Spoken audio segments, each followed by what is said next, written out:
Hello guys, welcome back to my channel Bensil biology. आज का जो ये लेक्चर है इसमें हम देखने वाले हैं मेम्ब्रेन ट्रांसपोर्ट के बारे में।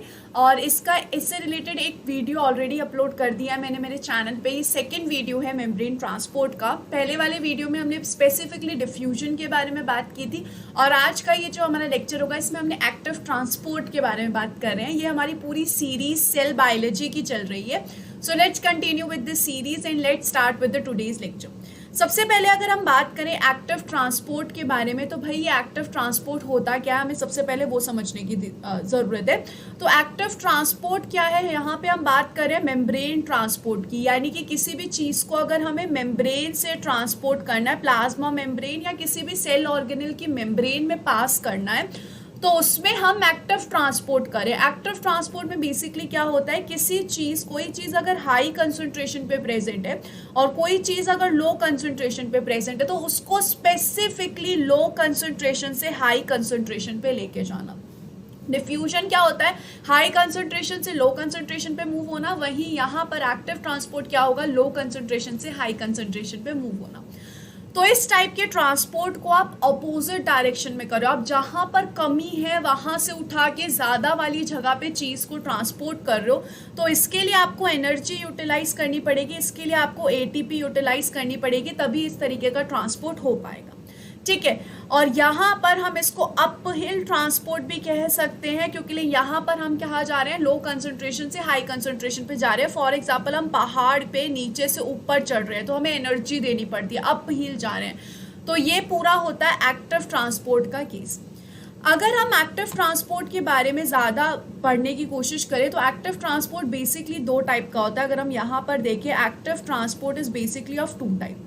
जो पहला टाइप होता है वो होता है प्राइमरी एक्टिव ट्रांसपोर्ट, और जो सेकेंड टाइप है वो है सेकेंडरी एक्टिव ट्रांसपोर्ट। दो टाइप का यहाँ पे होता है ये। एक है primary active transport and the second one is secondary active transport. आज का जो लेक्चर है उसमें हम बेसिकली देखने वाले हैं प्राइमरी एक्टिव ट्रांसपोर्ट के बारे में। प्राइमरी एक्टिव ट्रांसपोर्ट और सेकेंडरी एक्टिव ट्रांसपोर्ट में जो डिफरेंस आता है वो सिर्फ इतना ही आता है कि एनर्जी का यूटिलाइजेशन कहाँ से किया जा रहा है। तो ये जो पहला वाला केस है, इसमें एनर्जी डायरेक्टली ली जाती है एटीपी से। यहाँ पे कहाँ से ली जाएगी एनर्जी को, डायरेक्टली एनर्जी को कंज्यूम किया जाएगा एटीपी के से। तो ये जो प्राइमरी एक्टिव ट्रांसपोर्ट है ये टोटल 3 टाइप का होता है। बेसिकली अगर हम इसके टाइप देखें तो ये टोटल 3 टाइप का होता है। पहला जो टाइप है वो होता है पी टाइप, जो कि सबसे इंपॉर्टेंट टाइप है। दूसरा वाला टाइप होता है एबीसी टाइप, एंड तीसरा टाइप है वी टाइप। तीनों के तीनों क्या करेंगे, तीनों के तीनों यूटिलाइज करेंगे एटीपी को ही, लेकिन तीनों का जो मेथड होगा वो अलग होगा, तीनों अलग तरीके से काम करते हैं। तो इन तीनों के बारे में हमें प्राइमरी एक्टिव ट्रांसपोर्ट में देखना है। जैसा कि मैंने अपने लास्ट लेक्चर में ही मेंशन कर दिया था कि यहाँ पर जो एक्टिव ट्रांसपोर्ट होते हैं वो सिर्फ और सिर्फ कौन करेंगे, वो सिर्फ और सिर्फ कैरियर प्रोटीन्स करते हैं। कैरियर प्रोटीन्स करेंगे, चैनल प्रोटीन इसमें कोई रोल प्ले नहीं करते हैं, सिर्फ और सिर्फ कैरियर प्रोटीन्स इसमें रोल प्ले करते हैं। तो अगर यहाँ पर कैरियर प्रोटीन के बारे में हम और देखें, तो कैरियर प्रोटीन को हम बोल सकते हैं ट्रांसपोर्टर्स, क्योंकि ये क्या करवा रहे हैं, they are doing what they are doing active transport. तो यहाँ पर ये जो ट्रांसपोर्टर्स होते हैं ये डिफरेंट टाइप के हो सकते हैं। They can be uniport, they can be symport, और दे कैन बी एंटीपोर्ट। इन सब का मतलब क्या होता है, यूनिपोर्ट क्या है, सिम्पोर्ट क्या है और एंटीपोर्ट क्या है। सबसे पहले अगर हम बात करें यूनिपोर्ट की, तो यूनिपोर्ट का क्या मतलब होता है कि यहाँ पर जो मॉलिक्यूल होगा, यहाँ पर फॉर एग्जांपल ये क्या प्रेजेंट है, हमारे पास यहाँ पर एक कैरियर प्रोटीन प्रेजेंट है। तो ये जो कैरियर प्रोटीन है सिर्फ एक ही डायरेक्शन में ट्रांसपोर्ट करेगा, किसी भी मॉलिक्यूल को सिर्फ एक डायरेक्शन में ट्रांसपोर्ट करेगा, इसलिए इसको क्या बोल रहे हैं, यूनिपोर्ट, ओनली वन डायरेक्शन। ऐसा भी कोई कैरियर प्रोटीन हो सकता है या फिर ऐसा भी कोई कैरियर प्रोटीन हो सकता है, आइदर वो साइटोप्लाज्म में किसी चीज़ को भेज रहा है या फिर साइटोप्लाज्म से बाहर भेज रहा है, लेकिन आइदर सिर्फ वन डायरेक्शन में करता है। ये जितने भी काम करेगा वो कितने डायरेक्शन में करेगा, सिर्फ और सिर्फ एक ही डायरेक्शन में काम करता है। वहीं सिम्पोर्ट और एंटीपोर्ट किस में आते हैं, सिम्पोर्ट और एंटीपोर्ट आते हैं को ट्रांसपोर्टर्स में। को ट्रांसपोर्ट यानी कि इसमें से एक की जगह दो चीजें पास होगी। वो होता है ना, एक्टिवा पे आपके ऊपर चॉइस है कि आपको एक्टिवा पे सिर्फ एक जना जा रहा है या दो जने जाएंगे। तो यूनिपोर्ट सिर्फ एक ही जन को लेकर जाता है, वहीं को ट्रांसपोर्ट में दो जन जा सकते हैं। अब वो जो जन किस तरीके से चाहेंगे, सिम्पोर्ट के तरीके से चाहेंगे, एंटीपोर्ट के तरीके से चाहेंगे, वो हम देख लेते हैं। सबसे पहले अगर हम सिम्पोर्ट की बात करें तो सिम्पोर्ट में जो मॉलिक्यूल्स हैं दोनों के दोनों एक तरफ ही ट्रैवल करते हैं, इसलिए हमने बोला है सिम्पोर्ट, क्योंकि वो क्या कर रहे हैं, वो सिर्फ और सिर्फ एक ही तरफ ट्रैवल कर रहे हैं। जो पहला मॉलिक्यूल होगा वो भी उसी डायरेक्शन में जा रहा है और दूसरा मॉलिक्यूल भी उसी डायरेक्शन में जा रहा है, इसलिए इसको बोला है सिम्पोर्ट। वहीं अगर हम एंटीपोर्ट की बात करें तो एंटीपोर्ट में क्या होगा, एंटीपोर्ट में जो दोनों मॉलिक्यूल्स है वो अपोजिट डायरेक्शन में मूव करेंगे। फॉर एग्जांपल अगर एक मॉलिक्यूल यहाँ से यहाँ जा रहा है तो वहीं दूसरा मॉलिक्यूल क्या जाएगा, यहाँ से यहाँ जाएगा। तो ये किस डायरेक्शन में जाते हैं, ये अपोजिट डायरेक्शन में जाएंगे। अगर मैं इसको दूसरे कलर से बना दूं तो ये अपोजिट डायरेक्शन में जाते हैं, ठीक है। इसलिए एंटीपोर्ट यानी कि एंटी डायरेक्शन में जा रहे हैं और यूनिपोर्ट यानी कि सिर्फ एक ही, और सिम्पोर्ट यानी कि दो मॉलिक्यूल्स एक ही डायरेक्शन में जा रहे हैं। ये बहुत ज़्यादा इंपॉर्टेंट है कि ट्रांसपोर्टर्स किस टाइप के होते हैं, इससे रिलेटेड क्वेश्चंस पूछे जाते हैं पेपर्स में, और इससे रिलेटेड ही हम आगे अपने कॉन्सेप्ट्स को क्लियर कर पाएंगे अगर हमें ये बात पता है तो। अगर अब हम यहाँ पर फिर से इस वाले अपने फ्लो चार्ट पे आ जाए और एक एक करके सबको देखें तो सबसे पहले let's see about P type active transport या फिर प्राइमरी एक्टिव ट्रांसपोर्ट। सबसे पहले हम शुरुआत करते हैं पी टाइप के साथ। अगर हम सबसे पहले बात करें कि इसका नाम पी टाइप ही क्यों रखा है, क्यों इसका नाम पी टाइप रखा है, तो देखो बेसिकली यहाँ पर होता है कि हमें पता है यहाँ पर एटीपी का हाइड्रोलाइसिस किया जाएगा। जब एटीपी का हाइड्रोलाइसिस होगा तब हमें उससे एनर्जी मिलेगी, और एटीपी की हाइड्रोलाइसिस की वजह से दो चीजें बनती है, एक बनता है एडीपी और एक बनता है इनऑर्गेनिक फॉस्फेट। तो यहाँ पर ये जो इनऑर्गेनिक फॉस्फेट बनता है, इससे पी टाइप वाले जितने भी ट्रांसपोर्टर्स होते हैं वो खुद उससे क्या कर लेंगे, वो खुद उससे बाइंडिंग कर लेते हैं, इसलिए इनका नाम बोला जाता है पी टाइप।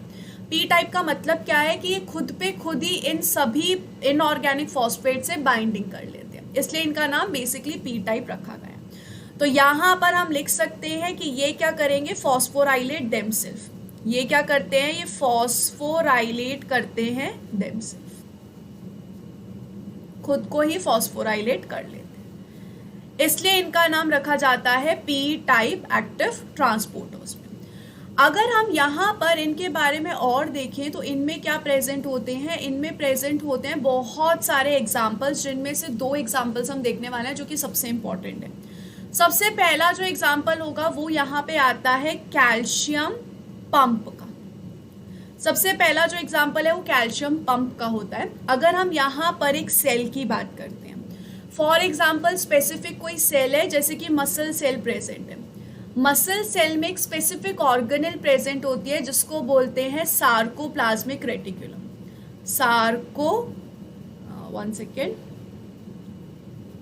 जिसको बोला जाता है सार्कोप्लाज्मिक रेटिकुलम। ये सार्कोप्लाज्मिक रेटिकुलम का क्या काम होता है, इसका बेसिक सा काम है कि उसको स्टोर करके रखना है कैल्शियम। ये कैल्शियम को स्टोर करके रखता है, यानी कि मुझे इससे ये पता चल गया कि कैल्शियम का अमाउंट इस सार्कोप्लाज्मिक रेटिकुलम के अंदर बहुत ज़्यादा होता है, वहीं यहाँ पर सेल के अंदर कंपैरेटिवली उसका जो अमाउंट रहता है वो कम रहता है। साइटोप्लाज्म में कैल्शियम का अमाउंट क्या है, लेस है, वहीं सार्कोप्लाज्मिक रेटिकुलम में कैल्शियम का अमाउंट कैसा है, मोर। ठीक है, फिर भी हम क्या कर रहे हैं, फिर भी हम यहाँ से साइटोप्लाज्म से कैल्शियम लेके सार्कोप्लाज्मिक रेटिकुलम में ट्रांसफर करे जा रहे हैं, यानी कि हम क्या कर रहे हैं, एक्टिव ट्रांसपोर्ट कर रहे हैं। तो इसके लिए यहाँ पर ये जो सार्कोप्लाज्मिक रेटिकुलम की मेम्ब्रेन है, इस पे प्रेजेंट होता है कैल्शियम पंप।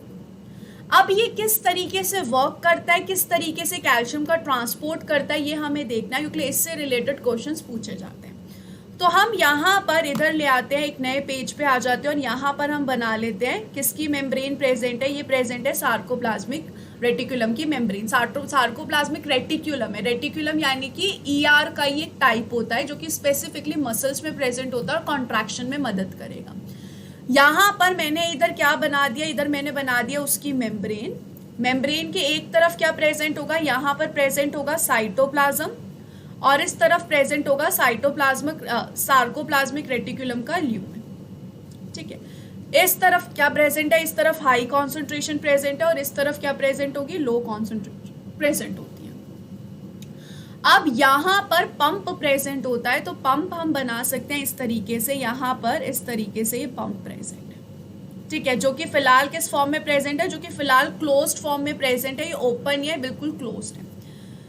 यहाँ पर इस पंप के पास एक स्पेशल अमाइनो एसिड प्रेजेंट होता है जिसको बोलते हैं एस्पार्टेट अमाइनो एसिड। इस पंप के पास टुवर्ड्स द साइटोप्लाज्मिक एंड एक स्पेसिफिक अमाइनो एसिड प्रेजेंट है जिसको बोला जा रहा है एस्पार्टेट अमाइनो एसिड। इस एस्पार्टेट अमाइनो एसिड का ही आपको फॉस्फोराइलेशन करवाना है। मैंने कहा था ना पी टाइप की क्या खासियत होती है कि वो खुद को फॉस्फोराइलेट करते हैं, तो यहाँ पर इस एस्पार्टेट का ही आपको फॉस्फोराइलेशन करवाना है। ठीक है, इसके साथ साथ यहाँ पर एक और साइट प्रेजेंट होती है जो होती है न्यूक्लियोटाइड बाइंडिंग साइट। इधर ही एक और साइट प्रेजेंट होगी इसके साथ, जो कि क्या है, न्यूक्लियोटाइड बाइंडिंग साइट।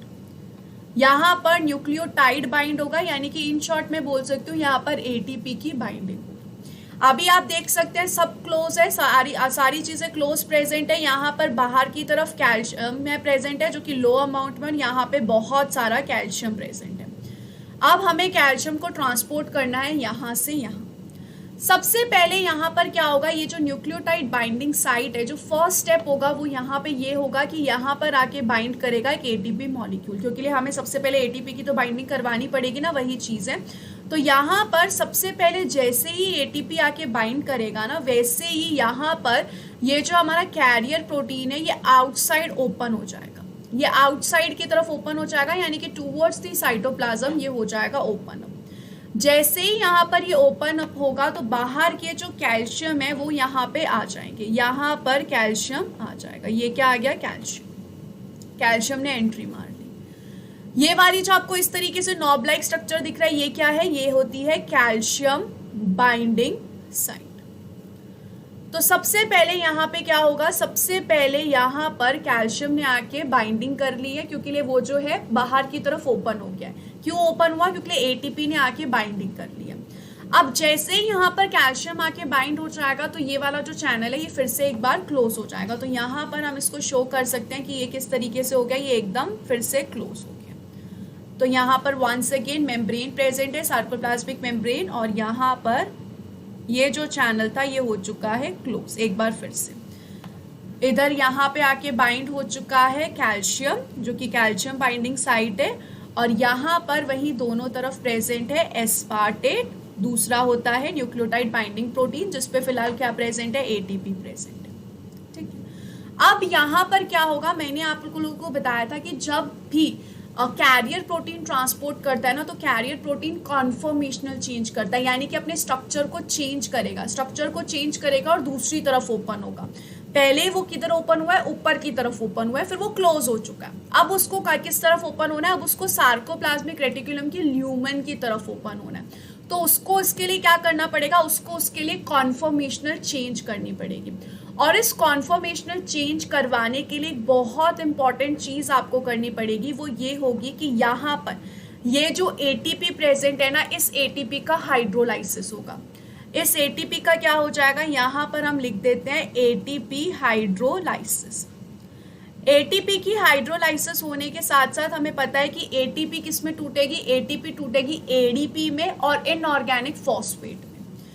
वो जो इनऑर्गेनिक फॉस्फेट होगा वो जाके एस्पार्टेट से बाइंड हो जाता है, वो जाके क्या करेगा, एस्पार्टेट से बाइंड हो जाएगा। तो अगर मैं आप लोगों को अब स्थिति दिखाऊं कैसी हो जाएगी, तो इस तरीके से वंस अगेन हमारे पास मेम्ब्रेन प्रेजेंट है, यहाँ पे हमारे पास प्रेजेंट था इस तरीके से हमारा प्यारा सा चैनल, जो कि फिलहाल अभी हम क्लोज स्टेट में उसको रखते हैं कि क्लोज स्टेट में फॉर एग्जांपल प्रेजेंट है।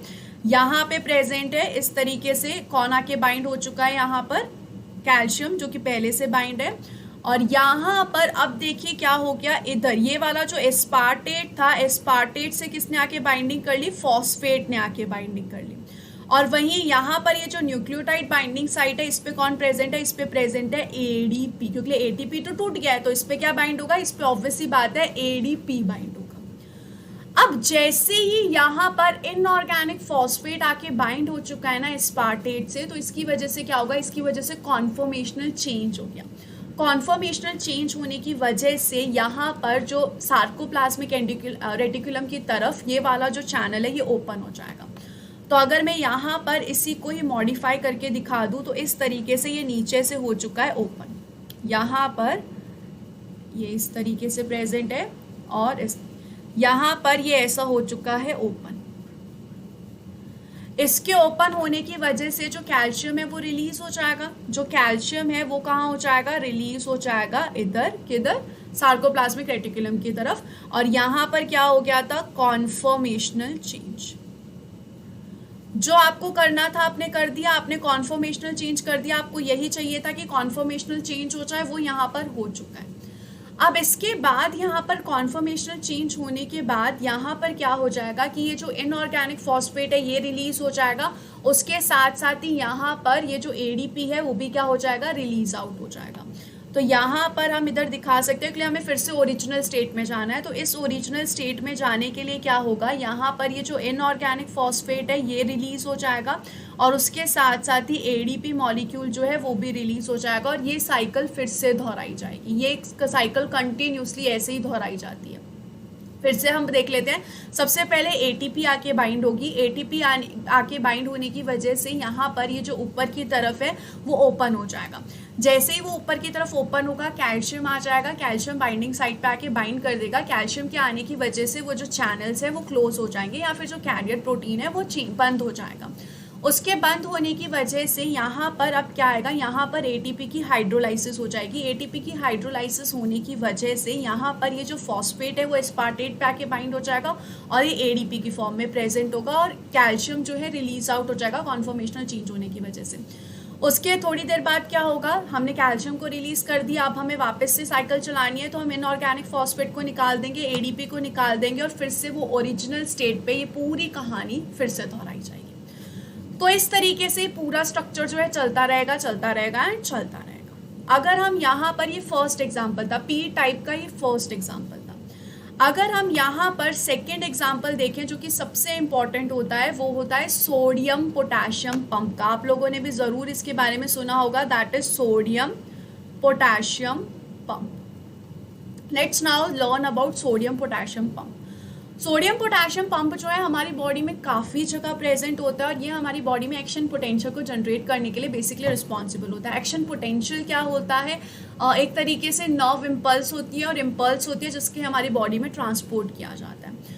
तो यहाँ पर अगर हम बेसिकली देखें एक सेल को, तो सेल के अंदर पोटेशियम का अमाउंट बाहर के कंपैरेटिवली लगभग 30 टाइम्स ज़्यादा होता है पोटेशियम का लेवल, यानी कि अंदर पोटेशियम का level as compare to outside बहुत ज़्यादा है। और ऐसे ही सोडियम का जो अमाउंट है एज कम्पेयर टू इनसाइड बहुत ज़्यादा होता है। सोडियम बाहर की तरफ ज़्यादा है यानी कि एक्स्ट्रा सेल्यूलर फ्लूइड की तरफ ज़्यादा होता है, वही पोटेशियम इंट्रा सेल्यूलर फ्लूइड की तरफ बहुत ज़्यादा होता है। अब हमें इनका ट्रांसपोर्ट करवाना है, एक्टिव ट्रांसपोर्ट करवाना है। तो अगर हम एक्टिव ट्रांसपोर्ट करवा रहे हैं यानी कि सोडियम कहाँ जाएगा, सोडियम जाएगा इनसाइड से आउटसाइड। सोडियम को हमें भेजना है इनसाइड से आउटसाइड अगर एक्टिव ट्रांसपोर्ट करवाना है। वैसे ही यहाँ पर अगर हमें पोटेशियम का ट्रांसपोर्ट करवाना है तो पोटेशियम हमें कहाँ से कहाँ ट्रांसपोर्ट करना पड़ेगा, आउटसाइड से इनसाइड, अगर हम एक्टिव ट्रांसपोर्ट की बात करें। तो यही कंडीशन कौन करता है, यही कंडीशन सोडियम पोटेशियम पंप करता है। अब ये जो सोडियम पोटेशियम पंप है ये किस तरीके से होता है, ये होता है एक्टिव ट्रांसपोर्ट के साथ साथ ही एंटीपोर्टर। एंटीपोर्टर में मैंने आप लोगों को अभी 2 मिनट पहले ही बताया था कि एक्टिव एंटीपोर्टर क्या होता है, जिसमें एक मॉलिक्यूल दूसरी डायरेक्शन जा रहा है और दूसरा मॉलिक्यूल दूसरी डायरेक्शन में मूव कर रहा है। तो ये एंटीपोर्टर, सोडियम पोटेशियम पंप एक एंटीपोर्टर का एग्जांपल है जिसमें आपको सोडियम को बाहर की तरफ भेजना है और पोटेशियम को आपको अंदर की तरफ भेजना है। अब ये पूरी चीज़ कैसे होती है हम इसके बारे में देख लेते हैं। सबसे पहले ये पूरी चीज़ जो है लगभग हमने जो पहले देखी है यानी कि कैल्शियम पंप देखा है उसके जैसी ही होती है। जो सोडियम पोटेशियम पंप है इसकी स्पेशलिटी क्या होती है, टेट्रामर होता है।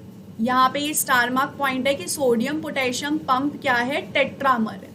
टेट्रामर यानी कि 4 सब यूनिट से ये बना होता है जिसमें से 2 सब यूनिट होती है अल्फा की और 2 सब यूनिट होती है बीटा की। टोटल कितनी सब यूनिट्स है, अल्फा की 2, बीटा की 2 सब यूनिट्स प्रेजेंट है। सोडियम जो है अंदर से बाहर जाते हैं टोटल 3 सोडियम और पोटेशियम कितने आते हैं बाहर से अंदर, टोटल 2 पोटेशियम बाहर से अंदर आते हैं।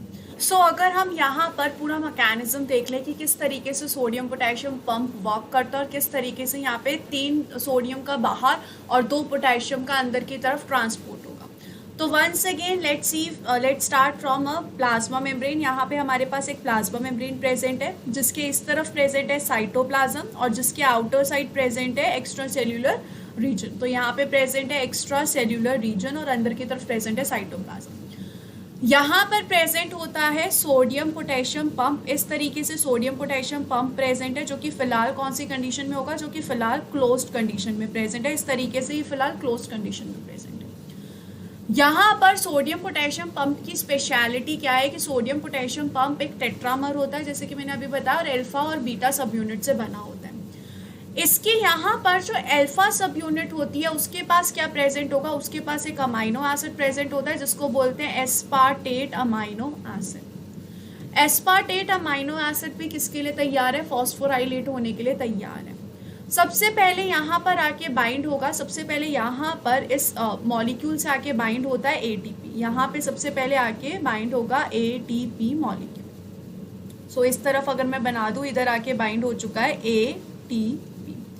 एटीपी जैसे ही बाइंड होगा तो यहाँ पर ये वाला जो सोडियम पोटेशियम पंप है ये ओपन अप हो जाएगा, किस तरफ, साइटोप्लाज्म की तरफ ये ओपन हो जाता है।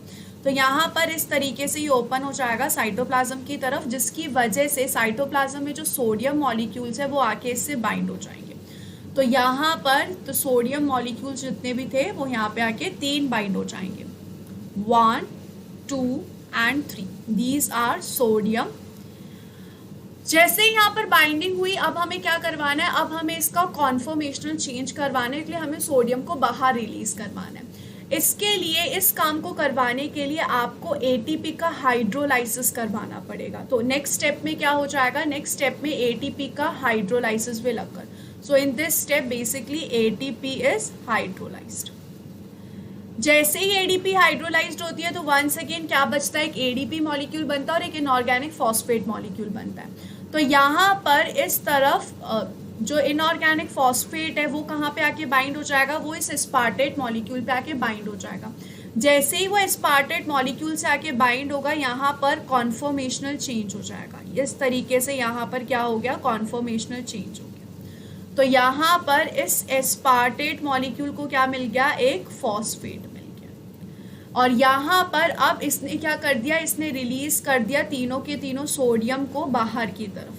जैसे ही यहाँ पर सोडियम रिलीज हो जाएंगे, तुरंत वहाँ पे उस तरफ दूसरी तरफ से कौन यहाँ पे आके बाइंड कर लेगा, यहाँ पे आके बाइंडिंग कर लेंगे पोटेशियम।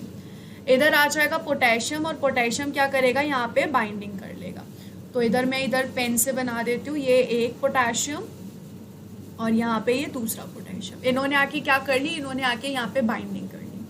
अब यहाँ पर हमें इसको फिर से इसकी ओरिजिनल पोजीशन पे लेकर आके कहाँ लेकर आना है, टूवर्ड्स दी साइटोप्लाज्म लाना है। तो वंस अगेन यहाँ पर क्या होगा, यहाँ पर ये जो एस्पार्टेट मॉलिक्यूल है वो अपने फॉस्फेट को रिलीज कर देगा। यहाँ पर जो फॉस्फेट मॉलिक्यूल एस्पार्टेट से बाइंड है वो फॉस्फेट मॉलिक्यूल हो जाएगा रिलीज। एक बार अगर ये फॉस्फेट मॉलिक्यूल रिलीज हो गया तो फाइनली क्या होगा, फाइनली यहाँ पर ये जो हमारा प्यारा सा सोडियम पोटेशियम पंप है ये फिर से शो करेगा कॉन्फॉर्मेशनल चेंज। कॉन्फॉर्मेशनल चेंज होने की वजह से यहाँ पर ये जो 2 फॉस्फेट थे ये रिलीज हो जाएंगे बाहर की तरफ। यहाँ पर ये रिलीज हो गए 1 फॉस्फेट एंड 2 पोटेशियम। जो पोटेशियम है वो रिलीज हो जाएंगे, नॉट फॉस्फेट। जो पोटेशियम है वो किस तरफ रिलीज हो जाएंगे, साइटोप्लाज्म की तरफ रिलीज हो जाएंगे। जैसे ये टूवर्ड्स दी साइटोप्लाज्म रिलीज हुए, वैसे ही ये वाला जो हमारा सोडियम पोटेशियम पंप है ये अपनी ओरिजिनल पोजीशन पे आ जाएगा, दैट इज क्लोज्ड पोजीशन पे ये वंस अगेन आ जाएगा। ये फिर से किस पोजीशन पे आ गया, क्लोज्ड पोजीशन पे आ जाता है। तो इस तरीके से क्या चलता है, इस तरीके से ट्रांसपोर्ट चलता है सोडियम पोटेशियम पंप का। यहाँ पर ऐसे बहुत सारी ड्रग्स प्रेजेंट होती हैं जो कि क्या कर सकती हैं, सोडियम पोटेशियम पंप को ब्लॉक कर सकते हैं, यानी कि उसको अपना फंक्शन करने से रोक सकती हैं। तो उन ड्रग्स के नाम जानना बहुत ही ज़्यादा इंपॉर्टेंट है क्योंकि उनसे रिलेटेड क्वेश्चंस पूछे जाते हैं। तो सबसे पहले अगर हम ड्रग का नाम लिख लें तो ये पहली कौन सी होती है, ओबेन होती है। सेकेंड अगर हम देख लें तो डिजिटैलिस। ये सारी ऐसी ड्रग्स हैं जो कि क्या करेंगे, ट्रांसपोर्ट होने से रोकेगी सोडियम या फिर पोटेशियम को सोडियम पोटेशियम पंप से। उसके अलावा कौन सी होती है, पेलीटॉक्सिन। पेलीटॉक्सिन के अलावा एक और है डिजॉक्सिन। इन सभी का क्या काम है? इन सभी का काम सिर्फ इतना सा है कि ये सब क्या करें, सोडियम पोटेशियम पंप को ब्लॉक करें। इनको ब्लॉक करने की वजह से ये काम नहीं कर पाएंगे और जो भी एक्टिविटी इनकी वजह से होती है वो सब नहीं हो पाएंगी। तो ये सारी ड्रग्स हैं जो कि उनको ब्लॉक करती हैं। बहुत इंपॉर्टेंट है ये सभी ड्रग्स का नाम, इससे रिलेटेड क्वेश्चंस पूछे जाते हैं जनरली CSIR नेट और बाकी पेपर्स में भी। तो ये किसके बारे में था? ये था पी टाइप पंप के बारे में, यानी कि हमारा एक्टिव ट्रांसपोर्ट का सबसे पहला पार्ट। अगर हम एक्टिव ट्रांसपोर्ट का दूसरे पार्ट देखें तो दूसरे पार्ट में कौन आएगा? दूसरे पार्ट में आता है ABC ट्रांसपोर्टर। ये जो ABC ट्रांसपोर्टर है, इनका नाम ABC ट्रांसपोर्ट क्यों होता है? क्योंकि इनमें क्या प्रेजेंट होती है? इसमें प्रेजेंट होती है ATP बाइंडिंग कैसेट। इनको बोलते हैं ATP बाइंडिंग कैसेट ट्रांसपोर्टर्स। ये बेसिकली इनका काम होता है कि ATP से बाइंड करे और उस तरीके से क्या करवाए, ट्रांसपोर्ट करवाए। इनकी स्पेशलिटी क्या होती है कि ये टोटल 2 चीज़ों से बने होते हैं। एक होती है TMD और दूसरी प्रेजेंट होती है यहाँ पर NBD। ये TMD और NBD क्या है यहाँ पर अगर हम देखें तो TMD क्या होता है? TMD होता है transmembrane domain, transmembrane domain. वहीं यहाँ पर NBD क्या होता है? NBD होता है न्यूक्लियोटाइड बाइंडिंग डोमेन। नाम से ही पता चल रहा है कि TMD कहाँ पे प्रेजेंट होगा? मेम्ब्रेन के अंदर प्रेजेंट होगा। वहीं NBD कहाँ प्रेजेंट होगा? ये न्यूक्लियोटाइड से बाइंड होगा। इसका काम क्या होता है? न्यूक्लियोटाइड से बाइंड होना। वहीं इसका काम क्या होता है? ट्रांस मेम्ब्रेन में प्रेजेंट होना और एज अ कैरियर के तौर पे एक्ट करना। तो टोटल ये 2 चीज़ों से बना होता है, TMD एंड NBD। अगर हम यहाँ पर इसके स्ट्रक्चर को देखें और अच्छे से देखें कि किस तरीके से ट्रांसपोर्ट करवाता है, तो यहाँ पर आपको दिख रहा है कि ये कौन सी एंड है? ये साइटोप्लाज्मिक एंड है और ये कौन सी एंड होगी? एक्स्ट्रा सेल्यूलर वाली एंड होगी। यहाँ पर अगर आपको फॉर एग्जांपल किसी भी स्मॉल मॉलिक्यूल को ट्रांसपोर्ट करवाना है साइटोप्लाज्म से एक्स्ट्रा सेल्यूलर की तरफ, वंस अगेन एक्स्ट्रा सेल्यूलर की तरफ उसकी कॉन्सेंट्रेशन बहुत ज़्यादा होगी और इंट्रा सेल्यूलर की तरफ उसकी कॉन्सेंट्रेशन कम है, स्टिल हमें ट्रांसपोर्ट करवाना है। तो यहाँ पर आपको इस तरीके से 2 स्ट्रक्चर दिख रहे हैं। ये स्ट्रक्चर कौन से होते हैं? TMD स्ट्रक्चर होते हैं। ये भी TMD है और ये भी TMD है। और यहाँ पर ये ATPase डोमेन है, यानी कि बेसिकली ये कौन सी है? न्यूक्लियोटाइड बाइंडिंग डोमेन है। यहाँ पर सबसे पहले क्या होगा? यहाँ पर सबसे पहले आकर ये जो स्मॉल सॉल्यूट मॉलिक्यूल है वो बाइंड करेगा। जैसे ही स्मॉल सॉल्यूट मॉलिक्यूल या फिर कोई भी मॉलिक्यूल जिसकी भी आपको ट्रांसपोर्ट करवाना है वो यहाँ पे आके बाइंड करेगा। बाइंड होने की वजह से यहाँ पर ATP आ जाएगा और ATP इस तरीके से चैनल को क्या करवा देगा? इस कैरियर प्रोटीन को क्या करवा देगा? क्लोज करवा देगा या फिर उसकी कॉन्फॉर्मेशनल चेंज करवा देगा। जैसे ही यहाँ पर ATP बाइंड हुआ, यहाँ पे क्या हो जाएगी? Conformational change. कॉन्फॉर्मेशनल चेंज होने की वजह से जो साइटोप्लाज्म की एंड से ये बंद हो चुका है और वहीं आउटसाइड यानी कि एक्स्ट्रा सेल्यूलर की तरफ ये ओपन अप हो चुका है। इसके ओपन होने की वजह से यहाँ पर ये जो भी मॉलिक्यूल होगा उसको बाहर ड्रॉप कर दिया जाएगा, रिलीज कर दिया जाएगा और यहाँ पर ये जो ATP है उसका क्या हो जाएगा? हाइड्रोलाइसिस। ATP के हाइड्रोलाइसिस होने की वजह से वंस अगेन जो हमारा प्यारा सा स्ट्रक्चर है, कैरियर है, वो अपने ओरिजिनल स्टेट में आ जाएगा। तो सबसे पहले क्या आ रहा है? सबसे पहले स्मॉल मॉलिक्यूल आके बाइंड हो रहा है, उसके बाद ATP आके बाइंड हो रहा है। ATP के आके बाइंड होने की वजह से कॉन्फॉर्मेशनल चेंज आया, मॉलिक्यूल को बाहर रिलीज कर दिया गया, फिर ATP का हाइड्रोलाइसिस हुआ और यहाँ पर क्या हो जाएगा? फिर से ओरिजिनल पोजीशन पे हमारा कैरियर आ जाएगा। यहाँ पे फॉस्फेट के साथ कोई बाइंडिंग नहीं हो, इसलिए इसको ATP नहीं, इसको P टाइप नहीं बोलते हैं। यहाँ पर सिर्फ और सिर्फ ATP से बाइंडिंग होगी, दैट्स इट। सिर्फ और सिर्फ यहाँ पर ATP से बाइंड होते हैं। ये प्रोकैरियोट्स में भी प्रेजेंट होता है ABC ट्रांसपोर्टर और यूकैरियोट में भी प्रेजेंट होता है, दोनों में ही प्रेजेंट होता है। यहाँ पर इसका एक बहुत बेस्ट एग्जांपल अगर आप लोगों ने कभी सुना भी होगा CFTR के बारे में। CFTR जो है वो एक डिजीज भी होती है। ये जो CFTR है that is cystic fibrosis transmembrane. इसकी फुल फॉर्म क्या होती है? Cystic fibrosis transmembrane regulator protein. ये जो है नॉर्मली इसका क्या काम होता है? नॉर्मली इसका काम होता है कि ये ट्रांसपोर्ट करे क्लोराइड का।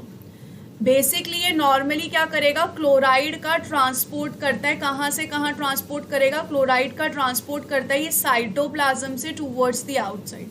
साइटोप्लाज्म से आउटसाइड की तरफ ये ट्रांसपोर्ट करता है। लेकिन अगर इस चैनल को कोई भी दिक्कत हुई, आई एम सो सॉरी, अगर इस कैरियर को कोई भी दिक्कत हुई, इस प्रोटीन को अगर कोई भी दिक्कत होती है, तो उसकी वजह से यहाँ पर ये रेगुलेशन नहीं हो पाता है। रेगुलेशन नहीं हो पाता है तो CFTR की डिजीज़ हो जाती है, यानी कि जो क्लोराइड है वो सेल के अंदर ही रहता है, बाहर नहीं जा पाता, तो इलेक्ट्रोकेमिकल जो ग्रेडियंट है वो बिगड़ जाएगा, जिसकी वजह से हमारा जो सेल है वो नॉर्मल फंक्शन नहीं कर पाएगा। तो इसको बोलते हैं CFTR, और इस कैरियर को भी बोलते हैं CFTR, यानी कि ट्रांसपोर्टर होता है।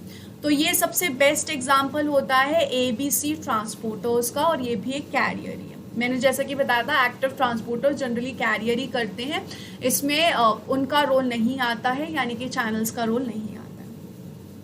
जो थर्ड टाइप होते हैं और बहुत सिंपल से होते हैं, उनका नाम होता है V टाइप। V टाइप उनका नाम क्यों रखा है मैंने आपको बता दिया था, क्योंकि वो वैक्यूल में प्रेजेंट होते हैं, इसलिए उनका नाम रखा गया था V type carrier proteins.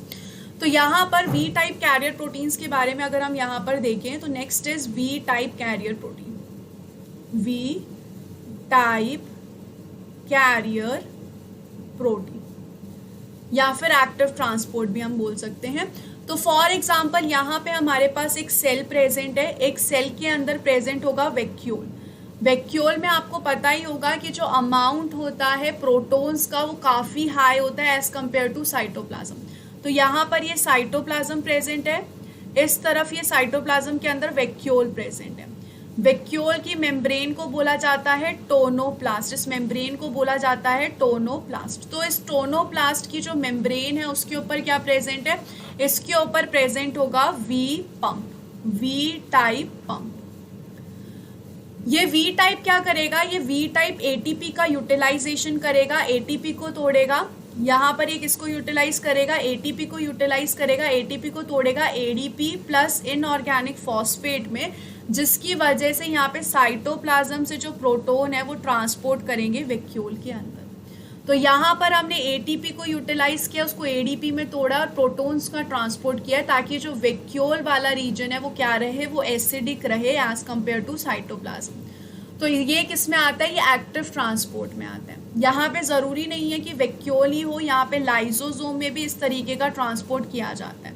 V type जो कैरियर प्रोटीन है वो वैक्यूल में भी प्रेजेंट होते हैं, वो लाइसोसोम में भी प्रेजेंट होते हैं, और इनका सिर्फ इतना सा काम होता है कि इनको क्या करना है, प्रोटॉन्स का ट्रांसपोर्ट करना है साइटोप्लाज्म से लेकर उस स्पेसिफिक ऑर्गेनेल में। ये कौन सा होता है, ये होते हैं V टाइप। इसके अलावा एक और होते हैं जिनको बोलते हैं F टाइप। इसके अलावा एक और भी है जिनको बोला जाता है F टाइप। लेकिन ये जो F टाइप होते हैं ना, ये थोड़े से डिफरेंट होते हैं V टाइप से। ये V टाइप का थोड़ा सा उल्टा काम करते हैं, जस्ट इनका काम क्या होता है, उल्टा करना। ये कहाँ पे प्रेजेंट होते हैं, ये इनर मेम्ब्रेन ऑफ माइटोकॉन्ड्रिया में प्रेजेंट होते हैं, और इंस्टेड ऑफ यूजिंग ATP ये ATP की सिंथेसिस करवाते हैं। इनर मेम्ब्रेन ऑफ माइटोकॉन्ड्रिया में प्रेजेंट होते हैं, इसके साथ साथ ही ये थाइलाकॉइड मेम्ब्रेन ऑफ क्लोरोप्लास्ट में भी प्रेजेंट होते हैं। थाइलाकॉइड मेम्ब्रेन में प्रेजेंट होते हैं क्लोरोप्लास्ट। तो यहाँ पर अगर आपने कभी भी पढ़ा होगा ATP की सिंथेसिस में, तो आपको पता होगा कि ER में किस तरीके से यहाँ पर सिंथेसिस चलती है। यहाँ पे ये इनर मेम्ब्रेन प्रेजेंट है, माइटोकॉन्ड्रिया में किस तरीके से ATP की सिंथेसिस चलती है। यहाँ पर ये इनर मेम्ब्रेन है, इनर मेम्ब्रेन के अंदर क्या प्रेजेंट है, ये F टाइप वाला हमारा कैरियर प्रोटीन प्रेजेंट है। तो यहाँ पर क्या करेगा, यहाँ पर इसके थ्रू ये जो प्रोटॉन्स है वो कहाँ मूव करेंगे, टूवर्ड्स दी मैट्रिक्स में मूव करेंगे, जिसकी वजह से यहाँ पर किसकी सिंथेसिस हो जाएगी, ATP की सिंथेसिस हो जाएगी। यहाँ पर ये उल्टा काम करवा रहे हैं, इसलिए इसको बोलते हैं ATP सिंथेस। जो F टाइप है उसको बोल दिया जाता है ATP सिंथेस भी, वहीं बाकी सारे जो ATP को यूटिलाइज करें इसलिए उनको ATPase बोला जाता है। ये सभी के सभी किसके टाइप होते हैं, ये सारे के सारे टाइप हैं एक्टिव ट्रांसपोर्ट में, प्राइमरी एक्टिव ट्रांसपोर्ट के सभी उसके टाइप हैं। अब जो हमारा नेक्स्ट लेक्चर होगा उसमें हम देखेंगे सेकेंडरी ट्रांसपोर्ट के बारे में, और उसी के साथ साथ हम कुछ प्रीवियस ईयर क्वेश्चंस को भी सॉल्व करेंगे हमारे अपकमिंग लेक्चर्स में। So guys, thank you so much for watching this video. I hope ये वीडियो आपके लिए काफ़ी हेल्पफुल रहा होगा। Do not forget to subscribe my channel and share this video with all your friends. Thank you so much guys, bye bye.